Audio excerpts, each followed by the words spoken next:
Welcome everybody to the seasonal diet, eating what our ancestors ate when they ate it like we were evolved to do. Tree fruits, more specifically the larger tree fruits. Earlier on in the summer and even the spring, the in-season fruits were the smaller ones, the cherries, the berries.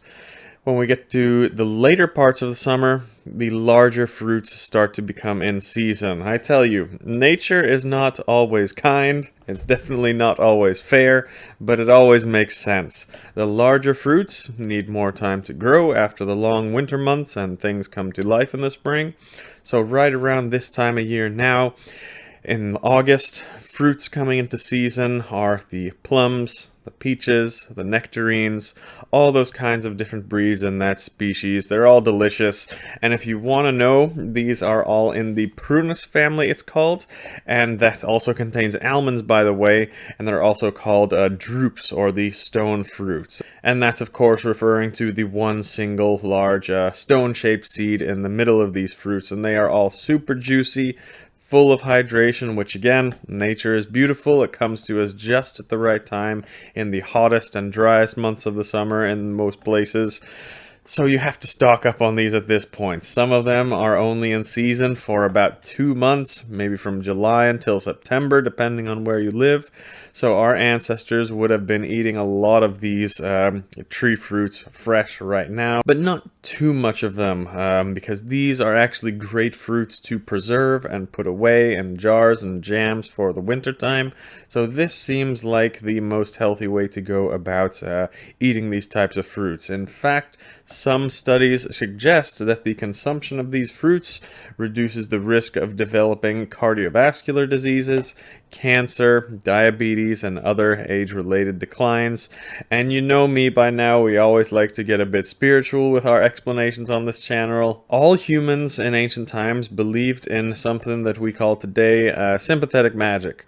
When relating that to food, the belief is that eating foods of a certain nature will also help our bodies function and take on that kind of form, okay? Just like you are what you eat. It really does make sense.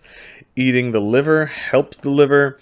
Eating an animal heart helps the heart, and those types of things we know today are true. But let's look at these stone fruits and what they have. Well, they are all plump and juicy, so in theory it should make our bodies plump and juicy, and I definitely pack on a few pounds at this time of year, as we should, because winter is coming and we need a little fluff to survive the winter. And what else do these stone fruits have? These seeds in the middle. Do we eat these seeds in the middle? No, of course not. We only like to eat the nice, tasty flesh of the fruits, and then we throw the stone away, right?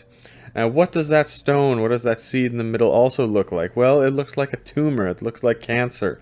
So, in theory, the idea is you eat the flesh of the fruit and you throw the stone away. And of course, if that does go according to ancient beliefs, it should make the flesh in our body juicy and healthy, and then we throw out the cancer or any tumors away. And then we let that tumor grow somewhere else. The stone of the peach, the seed, gets planted and it becomes a tree, just like what we want. Maybe this is all a load of crap and not true. I'm not saying I believe it. I'm just saying our ancestors all believed in these types of things. And looky here, some modern studies actually show that the Prunus fruits actually do help prevent cancer. So enjoy these couple months of these fruits. I know I will. Do any of them grow wild near you? How often do you eat them now? Do you preserve them or jar them or do anything to eat them later on the season? Let us know. But that's all for today.